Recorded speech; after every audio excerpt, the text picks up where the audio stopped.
C'est pour ça que vous êtes coupé de la réalité. Bonsoir Anne Rosanchet, directrice déléguée à la rédaction de l'Express. Bonsoir Julien. Alors ce soir, c'est une carte blanche en forme d'hommage. Hommage à Daniel Cordier. Il était l'un des 2 derniers compagnons de la Libération encore en vie. On l'a entendu dans le journal.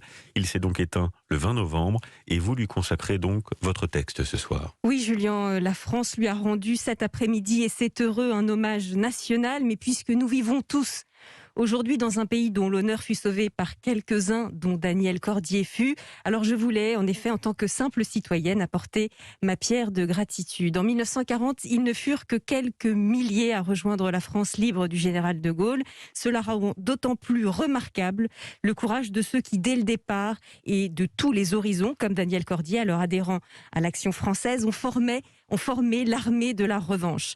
Dans un formidable entretien qu'il avait donné à la revue Esprit en 2001, Daniel Cordier rappelait qu'à 20 ans à peine, il dut s'arracher à ses amis, à ses parents, dont il fut sans nouvelles pendant 4 ans, parce qu'il avait ressenti un refus charnel de la défaite, du déshonneur et de l'esclavage. Et il ajoutait « L'exemple de la France libre dans l'histoire n'est pas de nature politique, mais d'ordre moral, celui d'appartenir à la garde prétorienne de la liberté. » Et quelle garde, Anne? Daniel Cordier fut le secrétaire de Jean Moulin, alias Rex, chef des réseaux de la résistance en France. Oui, Jean Moulin, à qui il a consacré 3 tomes, que je ne vais pas vous lire ici, mais dans le fameux entretien à la revue Esprit, Cordier revenait sur ce grand homme, ainsi que sur la notion d'héroïsme qu'il définissait comme un défi à la condition humaine, une transgression des limites. Selon lui, la fascination qu'exerçait le préfet devenu grand résistant, Jean Moulin, venait du statut de citoyen ordinaire que ce dernier avait avant l'occupation.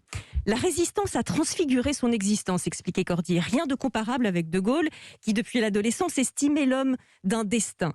Quel Français peut espérer devenir De Gaulle, né semble-t-il pour incarner un mythe, alors que tous les Français peuvent devenir Jean Moulin, disait Cordier, en ayant foi en leurs convictions et en pratiquant la vertu du sacrifice. Tous les Français peuvent devenir Jean Moulin ou Daniel Cordier d'ailleurs. Ça paraît un peu utopique tout de même. Ça paraît tout à fait utopique, bien entendu. Où se niche l'héroïsme? D'où vient-il? Comment se fait-il qu'il se révèle chez certains quand les circonstances le commandent? Vaste question.